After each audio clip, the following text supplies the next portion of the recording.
about hockey. Now, Adam Fox just won Norris. He played amazing the whole season. He pretty much carried that Rangers team. Let's be honest. That Rangers team needed him to step up. And with the loss of Trouba, I mean, Trouba has not played like what his contract says he's worth. And Adam Fox really showed up for them, putting up 47 points in 55 games. He played outstanding, let's be honest. He carried that offense. He played like a Norris Trophy winner. Now, the question is, should someone like Adam Pelech also get an award for something? Because he was the best defensive defenseman in the league. Adam Fox was the best offensive defenseman in the league, but you have guys like Pelech who are clearly keeping the Islanders not only winning, but carrying them through on deep playoff runs. So, Keith, what do you think about that? What do you think? I mean, yeah, there definitely should be two different awards. I mean, I think about like the Selke for the forwards and the best two-way forward. I don't see why there couldn't be a best two-way defenseman or offensive defenseman award, because that's what the Norris is starting to become. And personally, I don't think that Adam Fox is a great defender. Lindgren carries the actual defending in that pairing. And I think without Lindgren, Fox's plus minus is a lot worse. I think the Rangers are a lot worse because Lindgren is a great defensive defenseman. I think he's underrated. He takes the body. He's not afraid to get into the corners in battle. And same thing with Pelech and Pulak. Pulak's the offensive guy in that line and on that pairing. He's going to do everything that he can to score some goals, and Pelech can get a few assists here and there. But there needs to be a separation, because then you got guys like Fox and Hedman winning it every year just because they can score goals, even though they're marginal defenders at best. Yeah. Maybe, I think Hedman might be a little bit better at defending because of his size alone. Well, so yes, I think his size makes a big difference for Hedman. I also think age. He's an older defenseman now that kind of knows the game. I think as Fox ages, he will get better just naturally playing the game more. But I can't see Fox being an Adam Pelech at any point in his career. No, definitely. He scores too much. Yeah, you can't be that good offensively as a defenseman without giving up some defense. Yeah. I mean, and look at a guy like Chris Russell and how much he scored in juniors, and then the immediate turnaround in the NHL because he can score, and how good of a defensive defenseman he came. He probably is the best shot blocker. Maybe ever. Yeah. Yeah. Him and Girardi are definitely up there. The Hawks used to block a lot of shots. Hjalmarsson, Keith, Seabrook, those were guys who blocked a lot. I think sometimes it goes under the radar because they had a good goalie in Crawford too. Mm-hmm. But those are guys whose totals are up there. Another question to note is, are the Islanders' success because of a great defensive system, or are their goalies just as good at this point? Because you got to think a lot of it is at like guys like Adam Pelech, Scott Mayfield, but some of it is certainly the goalies. I mean, every goalie they brought in since Trotz came over has been great. You know, guys like Sorokin, right, showing up big time. I mean, their goalies have been great lately. And if Sorokin can be their franchise goalie, and then you have guys like Pelech on long-term deals, he has signed a deal this offseason. You got guys like Polak staying around, and you got the offense with Barzal. Hopefully Wahlstrom. I'm hoping Wahlstrom could take a spot in that top six at some point. There's a possibility becomes the next Jake Virtanen. No, that's the only downside. Yeah. I mean, it's the exact same player, and considering his progress right now, he might be next Jake Virtanen. Mm-hmm. That's certainly possible. I mean, I would think Wahlstrom should at least be given a shot right now to take that top six role. But the good news is they don't have to pay him just yet.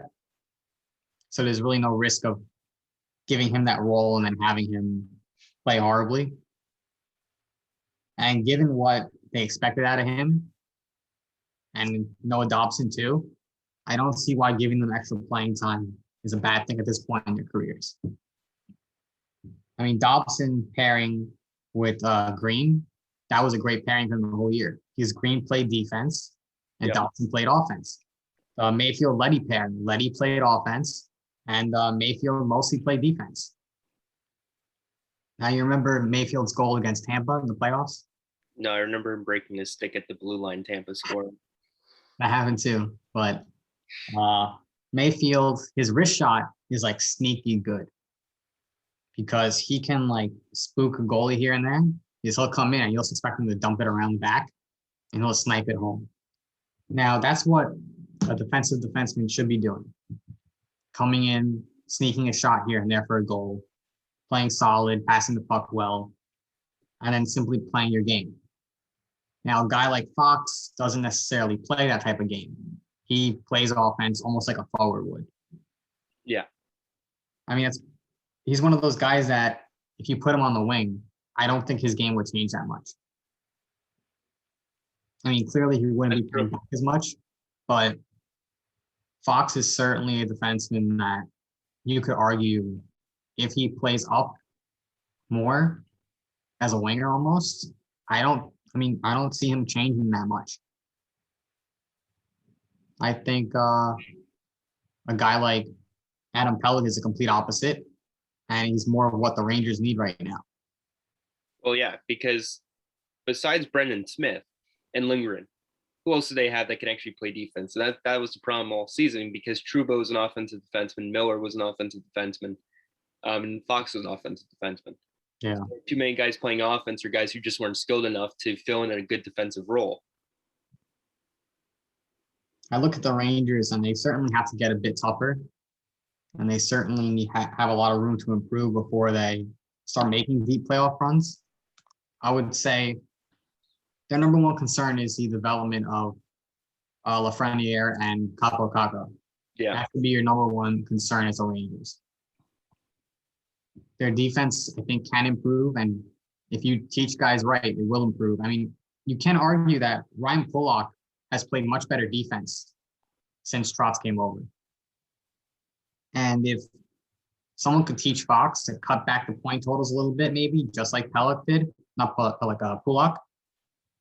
If Fox can take a look at Pulock and say, okay, I could cut back my offensive production a little bit, but I can play much better defense. I think Fox should consider doing that.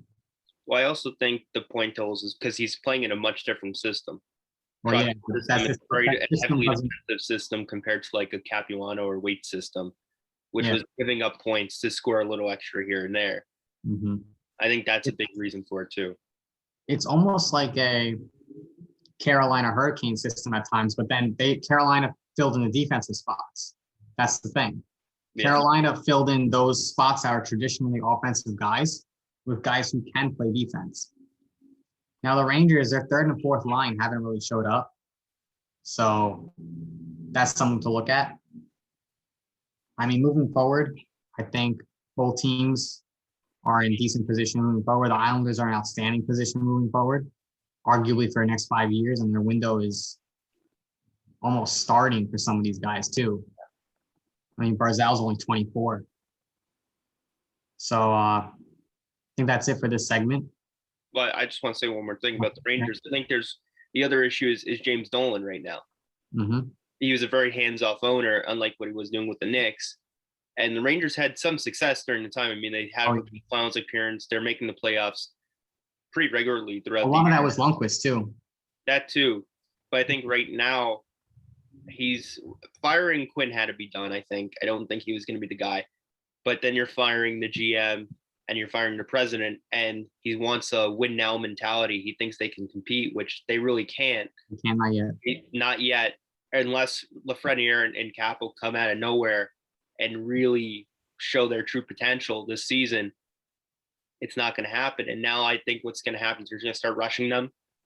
There's going to be quicker decisions being made, and what's going to wind up happening, you're going to rush Lafreniere, you're going to rush Capo, you're going to rush whoever else is in the minors now, and it's not going to work out. And when it doesn't work out, more people are going to get fired, more people are going to get traded, more people aren't going to get re-signed, and you're putting yourself right back into the start of a rebuild.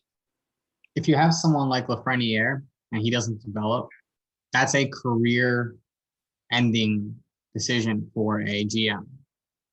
Yeah. If well, it's not even because he wasn't the GM who drafted him. Yeah, even the GM that didn't draft him. I mean, you got guys like Garth Snow who drafted and got a ton of this Islanders roster, Yeah. and because it didn't work out for a year or two, that didn't keep him around.